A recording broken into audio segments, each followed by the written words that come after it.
অত্যাধুনিক জিনিস নিয়ে আসছি, মানে সেকেন্ডে গরম, সেকেন্ডেই পানি গরম হবে? সেকেন্ডে মানে আপনার ইনস্ট্যান্ট, কি বলেন? সঙ্গে সঙ্গে পানি গরম। আমি একটু দেখা দিই মানে আপনাকে, সাথে সাথেই পানি আমি গরম একটু হবে? দেখে দিই, আপনি একটু দেখেন তারা। এই যে কলটা ছাড়লাম, এই যে দেখেন পানি দিয়ে দেখেন, পানিটা কিন্তু বের হচ্ছে। এই যে দেখেন গরম পানি দেখছেন? আচ্ছা বাবারে, দেখেন এই যে গরম দেখেন পানি, কিন্তু ধোঁয়া কিন্তু বের হচ্ছে। এই যে দেখেন দেখছেন?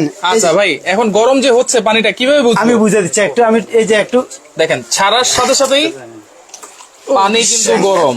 এই যে দেখেন আমি পানিগুলা গরম করছি না, আচ্ছা। একটু দেখা দিয়ে